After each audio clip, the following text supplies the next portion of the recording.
Abay kawawa nga daw talaga ang babaeng referee na ito at grabe nga ang nangyari sa kanya sa gitna ng isang NBA game. Pero bago natin pag-usapan yan ay eto muna nga ang mga analyst na ito na nasiraan na daw ng mga bait, sabi ng mga fans, nang dahil sa kanilang mga pinagsasasabi sa kanilang mga show. Unahin natin itong si Stephen A. Smith kung saan ina-advocate niya nga si Jaylen Brown bilang MVP ngayong season na ito. Kung saan talaga nga naman na sinusuportahan niya itong si Jaylen Brown ay dapat manalo daw ng MVP this year.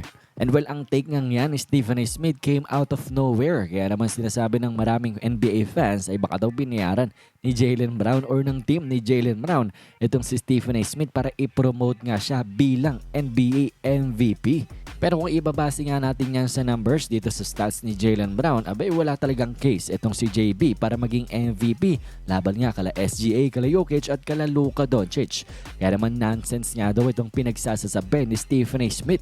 At ganun nga rin daw ka-nonsense ang mga sinasabi ng former NBA player na si DeMarcus Cousins, kung saan kanyang sinabi na si Luka Doncic daw will not be a first team All-NBA para sa kanya, nang dahil hindi niya nga daw pwedeng ibigay ang first team All-NBA kay Luka over kay Cade Cunningham, Jaylen Brown or SGA.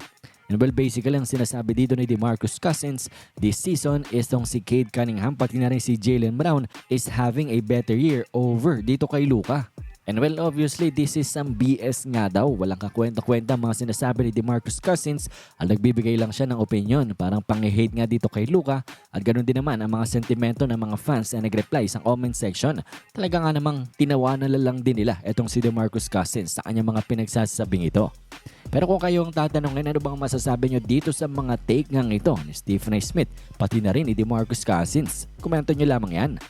At ngayon ay atin nang pag-usapan itong ang kawawang NBA referee na ito na talaga nga namang hindi magandang nangyari sa kanya during an NBA game. And well, ang babaeng NBA referee ngang ito ay nagngangalang Sheree Mitchell, kung saan in the fourth quarter ay talagang nadali nga siya sa kanyang ulo na talaga nga namang nag-stop ang buong game nang dahil hindi nga magandang kondisyon ng NBA referee na ito. And well, very frustrated itong ang babaeng ref lang dahil ganito ang nangyari sa kanya. Dahil ang cameraman na itong ang Atlanta Hawks ay vini-videohan ang isang fan na sinusuportahan ng kanyang team at parang nag-cheer. At makita natin dito sa ating lower part ng screen na itong si Sheree Mitchell ay dire-diretso para i-officiate ang game. Bababa na nga siya. Pero nangyari dyan, nadali nga siya nung equipment ng cameraman sa kanyang ulo at ayun, talaga nga namang bumagsak itong ang NBA referee na ito.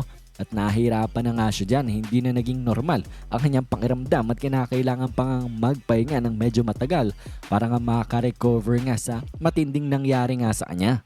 Pero ang magandang balita naman ay nakapag-stay pa naman sa game itong ang referee na ito at naipagpatuloy niya pang may officiate ang laban ng Brooklyn Nets at ng Atlanta Hawks. Pero for sure after the game ay kanilang i-double check ang kalagayan nito ni Sheree Mitchell. For sure magpapadoktor yan.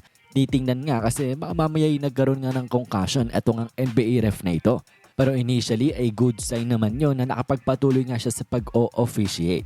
And I think this is going to be a lesson para nga sa team ng Atlanta Hawks na wag nga nilang hayaan, wag nga nilang i-allow ang kanilang mga cameraman na magpagala-gala around the court kapag may game na nangyayari at tumatakbo.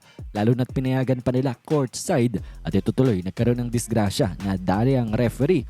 Pero buti naman ay mukhang hindi naman ganun kaseryoso ang kanyang tama. Mukhang talagang nahilo nga lang nang dahil direkta sa kanyang ulo ang tama ng equipment ng camera.